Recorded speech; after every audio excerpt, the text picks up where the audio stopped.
Rekan kawan-kawan semuanya, ada yang mengatakan bahwa demokrasi itu sesuai dengan Islam atau demokrasi itu dari Islam. Nah, apakah benar adanya seperti itu? Mari kita lihat.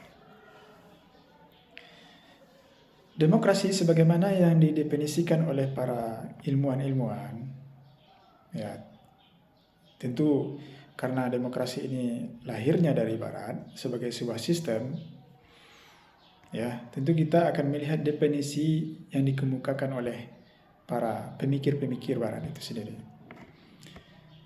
Misalnya, demokrasi seperti yang didefinisikan oleh Abraham Lincoln. Kata Abraham Lincoln, demokrasi itu adalah suatu kedaulatan dari rakyat, oleh rakyat, dan untuk rakyat. Jadi ide yang menonjol sekali di dalam sistem demokrasi ini adalah ide kedaulatan di tangan rakyat. Apa yang dimaksud dengan kedaulatan di tangan rakyat? Kedaulatan adalah kekuasaan tertinggi untuk menetapkan hukum dan aturan-aturan. Maka kedaulatan di tangan rakyat artinya adalah bahwa rakyatlah yang menjadi sumber hukum tertinggi untuk menentukan hukum mana yang benar dan mana yang salah yang akan mereka jalankan untuk diri mereka sendiri. Nah, itu definisi kedaulatan di tangan rakyat. Kemudian, bagaimana di dalam Islam? Nah, kedaulatan di dalam Islam itu bukan berada di tangan rakyat atau tidak berada di tangan manusia. Kedaulatan di dalam Islam itu ada di tangan asy-syari', di tangan pembuat syariat, yaitunya Allah dan Rasul-Nya. Allah lah yang menentukan hukum-hukum, aturan-aturan untuk manusia tentang mana yang benar dan mana yang salah, mana yang halal dan mana yang haram. Sedangkan manusia hanya bertugas memahami dan menggali hukum Allah itu untuk mereka terapkan kepada diri mereka sendiri. Jadi dalam konteks ini, manusia bukan sebagai pembuat hukum, pembuat aturan, tetapi hanya yang menjalankan aturan-aturan Allah. Itu sebagai pelaku syariat Allah. Nah, ini perbedaannya antara demokrasi dengan Islam.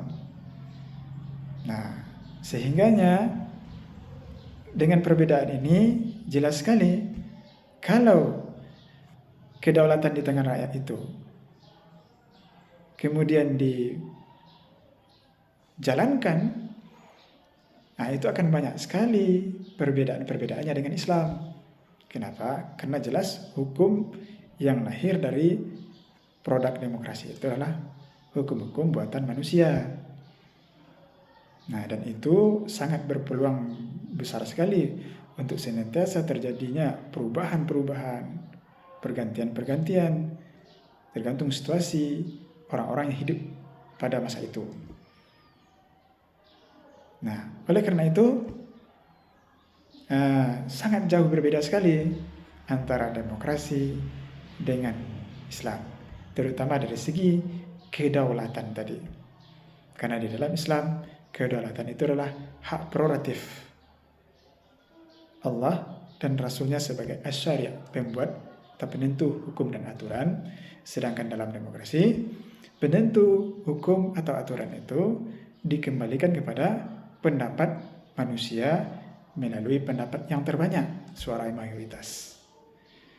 Nah, jadi tidak benar kemudian dikatakan bahwa Islam dengan demokrasi itu sama. Atau kemudian dikata dengan kata lain, Islam dengan demokrasi itu kompatibel. Nah, jadi inilah sedikit mungkin sebagai pemikiran untuk kita cerna bersama-sama, untuk melihat kemudian apakah kita layak sebagai seorang muslim menjalankan demokrasi, mengambil demokrasi dan menjalankan demokrasi ini, atau justru sebaliknya, kita dilarang oleh Allah dan Rasulnya, dilarang oleh syariat untuk mengambil demokrasi ini. Tentu kita sudah mengetahui bahwa demokrasi itu tidak sesuai dengan Islam, maka tidak layak untuk kita jadikan dia sebagai acuan atau pedoman di dalam berkehidupan, terutama sekali di dalam menjalankan sistem kehidupan bermasyarakat dan bernegara. Barangkali inilah yang bisa sedikit penjelasan yang bisa kita sampaikan. Semoga menjadi bahan pemikiran untuk kita semua untuk melihat persoalan-persoalan itu dari sudut pandang atau sudut kacamata Islam. Terima kasih. Assalamualaikum warahmatullahi wabarakatuh.